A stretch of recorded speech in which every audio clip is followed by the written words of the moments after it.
1990-yılın Harman ayının 19'unda kurulan Gagavuz Respublikasında kuvvet strukturaları kuruluydular. Onlar karşı koyardılar volontör gruplarına. O günlerde onların katkıları olmaydı, olmayıcıydı avtonomiyada bizde. O avtonomiya adım adım hep giderildi.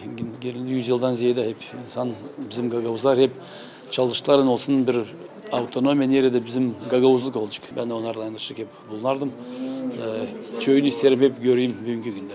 Gagavuz Respublikasının aktivistleri arasında karlar da vardı. Ivan Natarleva buğalter işlerdi hem genç çocuklara yardım ederdi.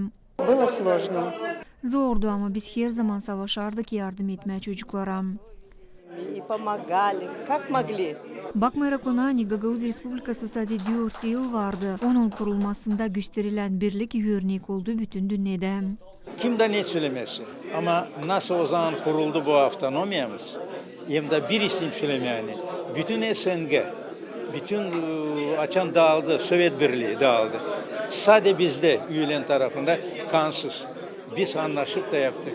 Gagavuz Respublikasının kuvvet strukturaları arasında bulunardılar. Bucak Batalyonu, Gagavuz Respublikasının İçişleri Bakanlığı, Gagavuz Respublikanın İnformasiya hem Politika Prognozu Kurumu hem Gagavuz Respublikanın Kuruntu Kurumu. Nikolay Kara anladı, hani onlar o zaman koruyardılar Komrad'ın yeni önemli obyektlerini de.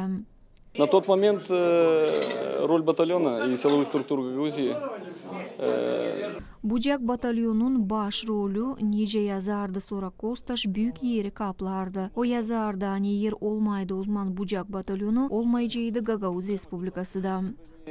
батальон Буджак и силовые структуры Гагаузии, то мы бы быстро разобрались со всеми остальными лидерами. Dmitri Vlach da pay aldı o olaylarda. O zaman o Komrad'ın komendantı görevinde işlerdi. 3 sıra yaralandı kurşundan. Я тогда не думал. Ben düşünmezdim kendim için. Biz ideya için sağlığımızı verdik. Beni 3 sıra düşmanlar kurşunladılar. Gagavuz Respublikası kuruldu 1990 yılın Harman ayının 19'unda hem sadece 4 yıl vardı. 1994 yılda Moldova Devleti'nin parlamenti kabul etti Gagavuzya mahsus hak statusu kanununu. Alena Terzi, Grigori Stavilov, Alexey Gerçuk, RT Haberler.